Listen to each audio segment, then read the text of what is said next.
এটাও ভরবো? তোমার প্যাকিং কমপ্লিট হয়নি, এখনো বাকি? আচ্ছা ঠিক আছে।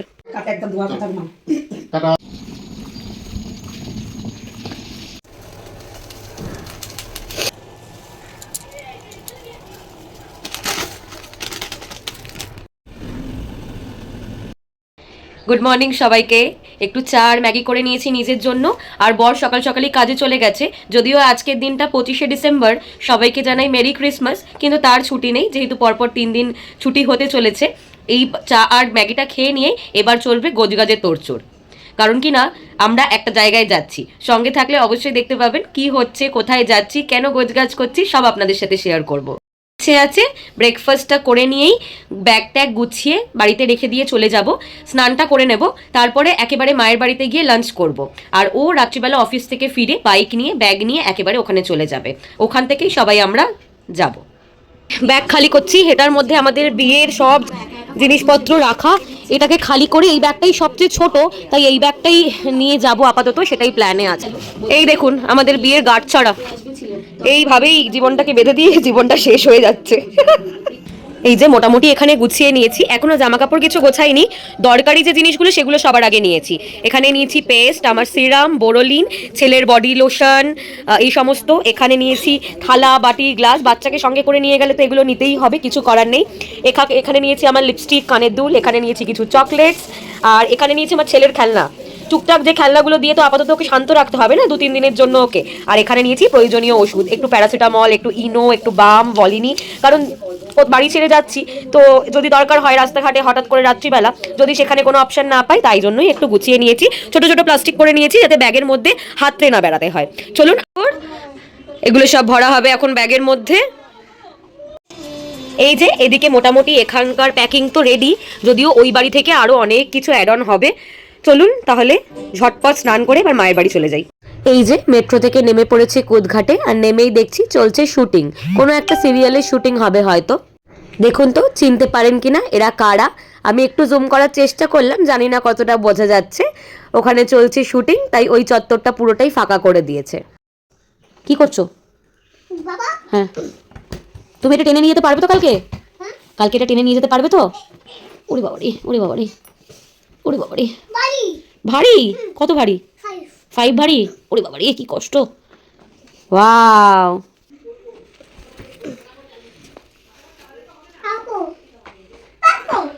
এটাও ভরবো?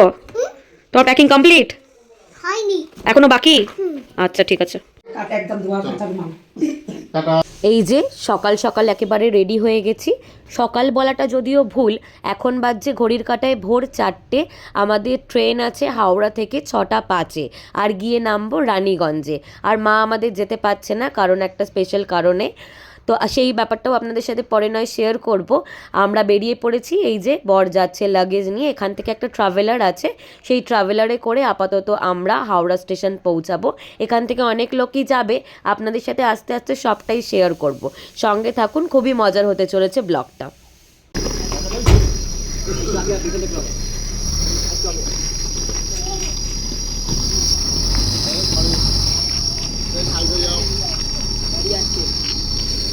এই গাড়িটা করে তুমি যাবে? তাহলে কোন গাড়িটায় যাবে? এটাই তো বাস, ছোট বাস, মিনি বাস।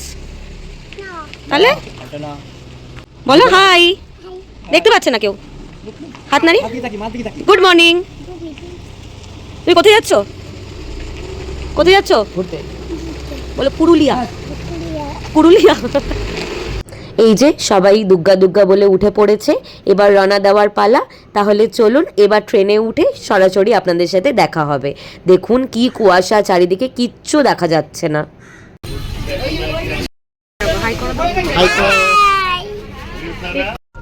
কি লাগবে? কটা লাগবে? দুটো। তো মামাকে, মামার কাছে চা।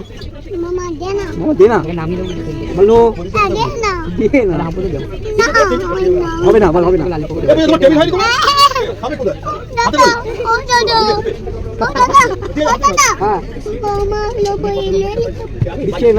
আচ্ছা আমি কিনে দেবো, আগে নামি ট্রেন থেকে, তারপরে।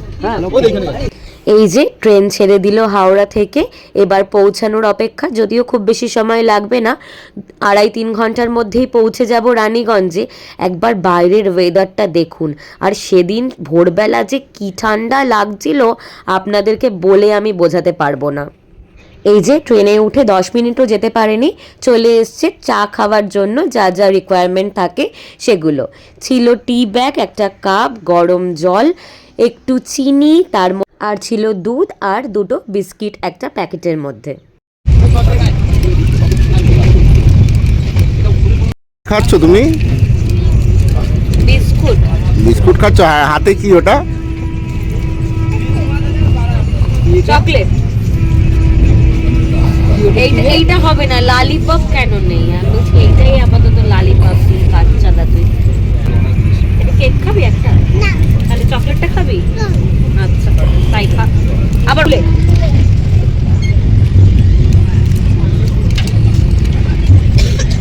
এটা পর্যন্ত ঘুম দিয়ে উঠিস না, ঘুম থেকে লালিপপ করে বাইরে করতে জানো? এই তো লালিপপ না, ওইখানে করো না, এই নিচের দিকে করো, এই নিচের দিকে করো। খেয়ে এবার খেয়ে। হ্যাঁ লালিপপ খাও। এই যে এদিকে চলে এসেছি সবার সিটে সিটে ব্রেকফাস্টের ভিডিও তো আমি শেয়ার করেছিলাম, তবু একবার বলে দিই।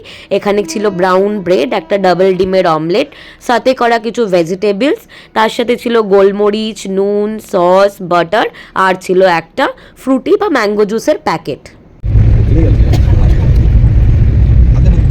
এই যে ট্রেন থেকে নেমে পড়েছি রানীগঞ্জ স্টেশনে। এখান থেকে আমাদের 4টে গাড়ি ছিল, আলাদা আলাদা গাড়িতে আমরা ভাগ করে নিয়ে বেরিয়ে পড়ব হোটেলের উদ্দেশ্যে। কিন্তু তার মাঝখানে একটা স্পট পড়বে, যেটা দেখে নিয়ে আমরা ডিরেক্টলি হোটেলে ঢুকবো।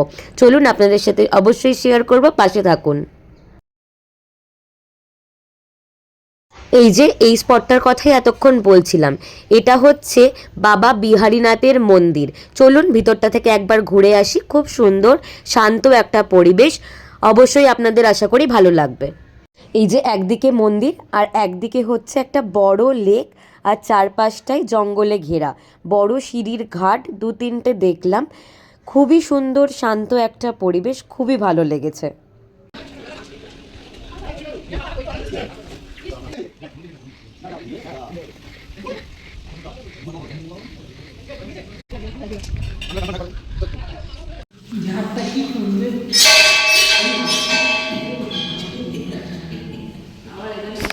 এটা হলো বাবা বিহারীনাথ মানে ভোলে বাবার গর্ভগৃহ। এই যে নিচে শিবলিঙ্গ রাখা, এখানেই পুজো হয়, আর এখানে নন্দী মহারাজ বসে আছেন।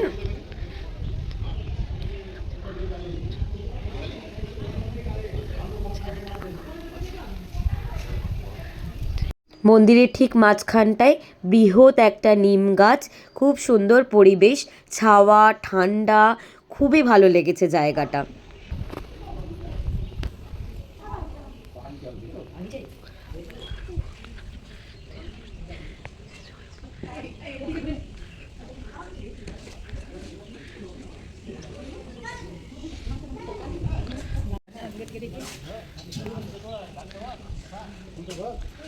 বিহারীনাথ মন্দির দর্শন কমপ্লিট করেছি।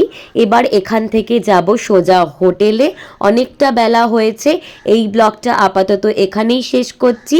তবে পুরুলিয়ার আরও অনেক অনেক ব্লগ আসতে চলেছে, সাথে থাকবেন। আশা করি সব স্পটগুলো আপনাদের সাথে শেয়ার করব, আর আপনাদের দেখলে খুবই ভালো লাগবে। টাটা।